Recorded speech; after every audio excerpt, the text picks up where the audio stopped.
What if the gap between where you are and where you want to be has nothing to do with your circumstances, your resources, or even your talent?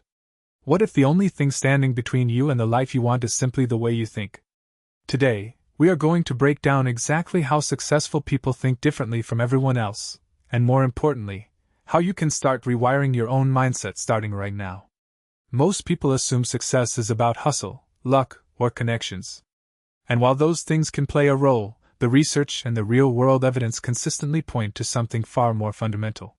The way a person thinks determines the actions they take, the habits they build, and ultimately the results they produce. Understanding this is not just inspirational, it is deeply practical, and it changes everything. Let us start at the beginning. For decades, psychologists and behavioral researchers have studied what separates high achievers from average performers. Carol Dweck, a professor at Stanford University, spent years studying this exact question. Her landmark research introduced the concept of fixed versus growth mindsets. A fixed mindset believes that intelligence, talent, and ability are static, you either have it or you do not. A growth mindset believes that abilities can be developed through dedication, learning, and effort.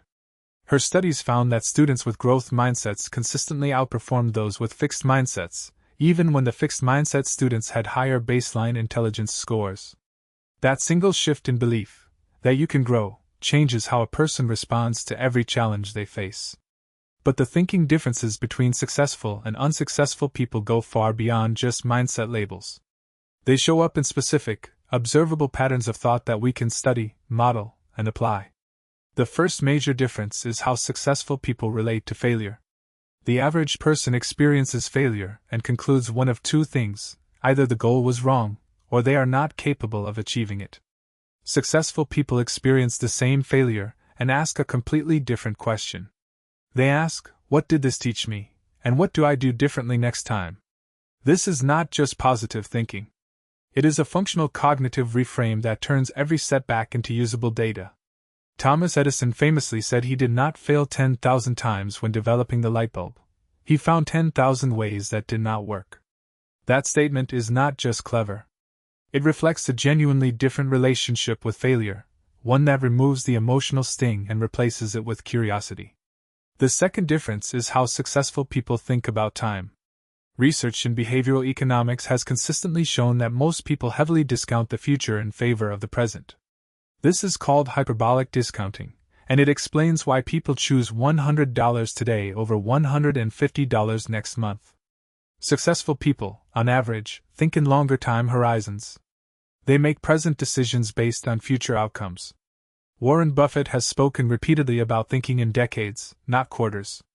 Jeff Bezos built Amazon's strategy around what he called regret minimization, projecting himself to age 80 and asking what choices he would regret not making. This long-term thinking is not just a nice habit. It fundamentally changes which actions feel worth taking today.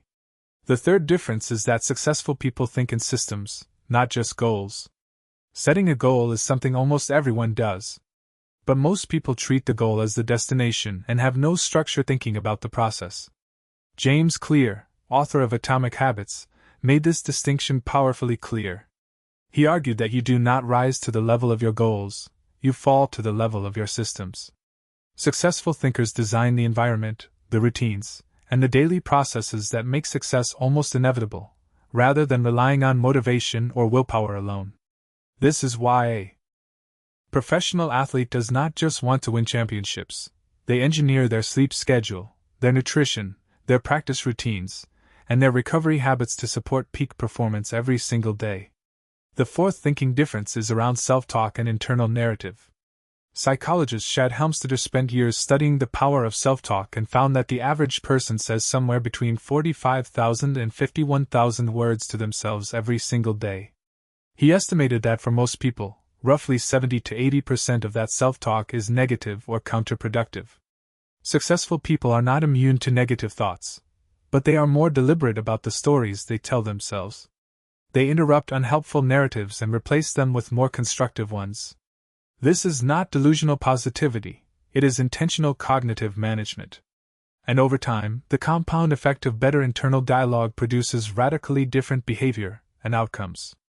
The fifth major difference in how successful people think is their relationship with discomfort. The average person treats discomfort as a signal to stop. Successful people have trained themselves to recognize discomfort as a signal that growth is happening. This distinction is enormous. Every meaningful achievement lives on the other side of sustained discomfort, whether that is the discomfort of hard training, difficult conversations, financial risk, public failure, or the grind of mastering a new skill. David Goggins, former Navy SEAL and ultramarathon runner, calls this the 40% rule.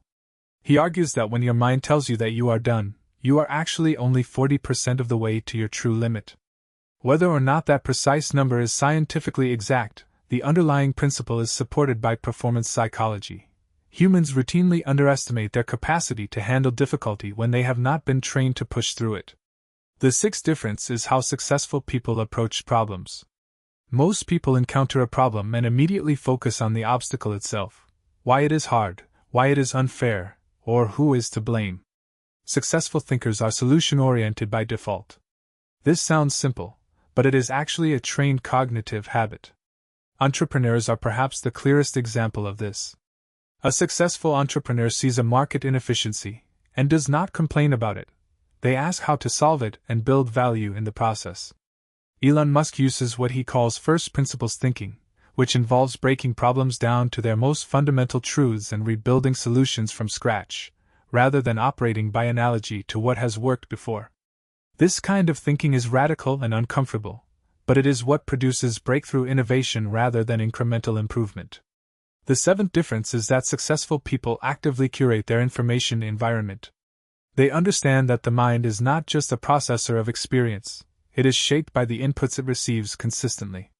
The books you read, the podcasts you listen to, the people you spend time with, the content you consume, all of this is data your brain uses to build its models of what is normal, what is possible, and what is worth pursuing. Successful people are deliberate about this. They seek out perspectives that challenge them, mentors who have achieved what they want to achieve, and information that expands their understanding of what is possible. Average thinkers consume content passively, following whatever algorithm feeds them, and wonder why their outlook never changes. The eighth and perhaps most underrated difference is how successful people think about responsibility. There is a direct correlation between the level of ownership a person takes over their life and their level of achievement. Successful people operate from a strong internal locus of control, a psychological concept describing the degree to which a person believes they control the outcomes of their life. Research consistently shows that individuals with a high internal locus of control are more persistent, more motivated, more resilient, and ultimately more successful across virtually every domain. Unsuccessful thinking patterns tend toward blame, victimhood, and external attribution. Successful thinking patterns say, regardless of what happened, what can I do right now to move forward? Now let us bring this together, because understanding these differences is only useful if it changes how you actually live. The beautiful truth about all 8 of these thinking patterns is that none of them are fixed traits you are either born with or not. Every single one is a learnable, trainable cognitive habit.